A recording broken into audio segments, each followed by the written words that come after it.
Voici une histoire. Il y avait deux amis. L'un d'entre eux était un grand dévot. Il était totalement dévoué au Seigneur. Il avait pleinement confiance en lui. Il s'était totalement abandonné à ce qui est. Il avait également une confiance totale dans la Bhagavad Gita, qu'il considérait comme parole de vérité. Les deux amis partirent méditer dans la jungle. Il était l'heure du petit déjeuner, et l'un des amis se dit, mais si la Gita est vraie, alors quelqu'un devrait venir subvenir à nos besoins, nous apporter à manger parce que nous nous sommes totalement abandonnés et déposés aux pieds du Seigneur.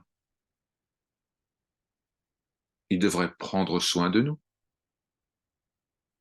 Mais il fut déçu de constater que personne n'était venu pour les nourrir. Il attendit. Il était maintenant temps pour le déjeuner. Alors, l'ami, qui s'était déjà inquiété pour le petit déjeuner, se dit, eh bien maintenant, le Seigneur va nous apporter, va organiser le repas. Déception. Il était maintenant 3 heures de l'après-midi et il avait très faim. Il ne pouvait supporter cela. Il se leva, se dirigea vers son autre ami et dit, mais ce qui est écrit dans la Bhagavad Gita est complètement faux. Dieu ne s'intéresse pas à nous. Nous allons mourir de faim si nous ne rentrons pas à la maison. Allez, viens, ça suffit. C'est complètement idiot de rester assis comme ça, de faire confiance à sa miséricorde. Allez, lève-toi. Il répéta cela 2 ou 3 fois, mais son ami était tellement absorbé par la méditation qu'il ne pouvait même pas l'entendre.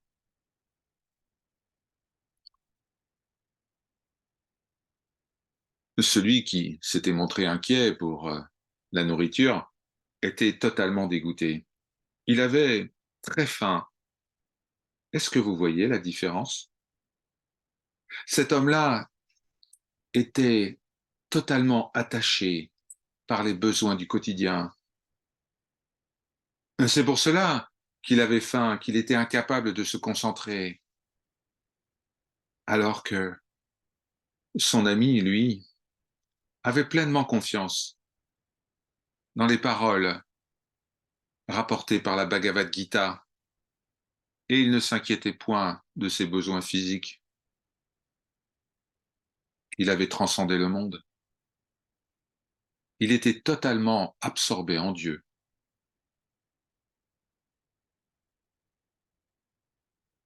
Lorsque l'homme qui avait faim vit son ami dans cet état de méditation, il fut un peu honteux et décida d'attendre un petit peu plus. Alors, il prit la position du lotus, se mit à méditer, et très rapidement son estomac fit du bruit et apporta une distraction. Alors il se leva, se présenta devant son ami et dit, bon, écoute, j'ai attendu longtemps, mais ça ne sert à rien. La Bhagavad Gita est fausse. Le Seigneur ne s'intéresse pas à nous. Nous devons prendre soin de nous-mêmes.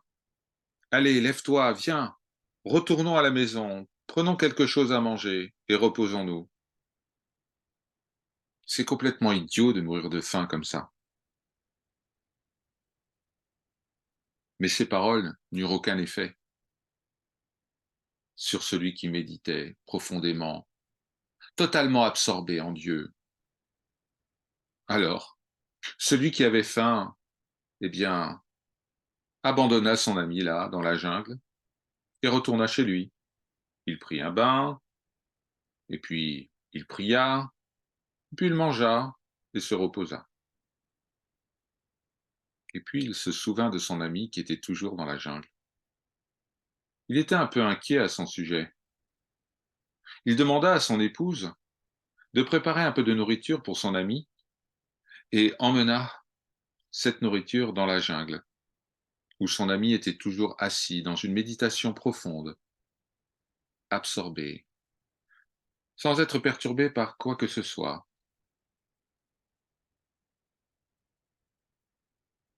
Celui qui avait rapporté de la nourriture dit au méditant: écoute, je t'ai dit, mais tu ne m'as pas écouté. Ta Bhagavad Gita est un tissu d'erreurs. Est-ce que quelqu'un est venu t'apporter de la nourriture? Dis-moi, est-ce qu'il s'intéresse vraiment à ses fidèles? Bon, bah voilà, j'ai dû rentrer à la maison et puis j'ai mangé.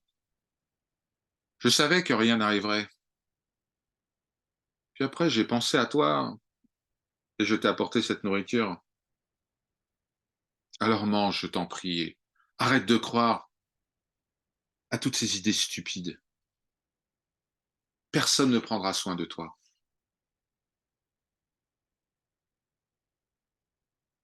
Celui qui méditait s'éveilla doucement. Comme il était resté assis pendant un long moment, il fallut quelques minutes pour revenir à l'état de veille. Lorsque son ami le vit, il lui dit: eh bien, après toute cette méditation, tu dois être extrêmement fatigué. Tu ne vas pas être capable de marcher ou de rentrer chez toi. Bon, voilà, je t'ai apporté de la nourriture afin que tu puisses la manger et avoir un peu d'énergie pour rentrer chez toi. Alors, nettoie ton visage, change de vêtements et mange, je t'en prie. Le méditant se leva et, suivant le conseil de son ami, nettoya son visage, changea ses vêtements et s'assit pour manger.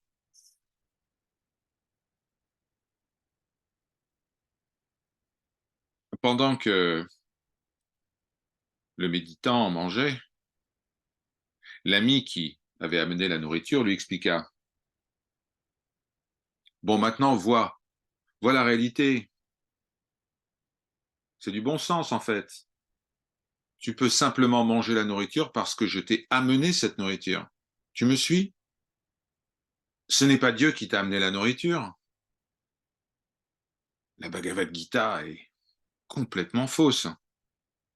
N'aie aucune foi en elle. Alors le méditant répondit: maintenant, je suis pleinement convaincu que ce que dit Dieu dans la Gita est totalement correct.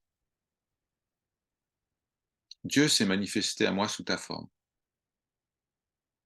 Il t'a inspiré afin que tu puisses rentrer chez toi et que tu m'apportes cette nourriture. Ce n'est pas toi, mon ami, qui a fait cela. C'est le Seigneur. Lorsque j'étais en méditation, j'ai vu que cette nourriture était prête pour moi et que tu la menais. Tout était absolument clair. Ce que dit la Bhagavad Gita est correct. C'est de cette manière que Dieu s'occupe de ses fidèles. Il s'est manifesté en toi. Il t'a demandé de rentrer chez toi, de prendre cette nourriture et aussi de me l'apporter. Il aide ses fidèles au travers d'autres visages, d'autres personnes.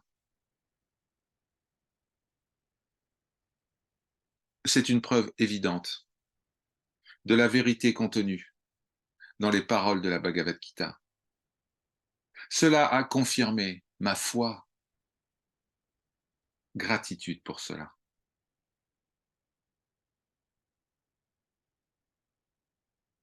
Est-ce que vous comprenez le sens de cette histoire? Ne vous préoccupez pas de vous-même et de vos besoins. Abandonnez-vous. Abandonnez-vous totalement au Seigneur. Il s'occupe de toutes les créatures, de tous les êtres sensibles, jusqu'au plus petit insecte. Il s'est occupé de vous lorsque vous vous êtes manifesté dans ce monde. Pensez-vous qu'il ne va pas s'occuper de vous maintenant? Om Jai Shri Ma.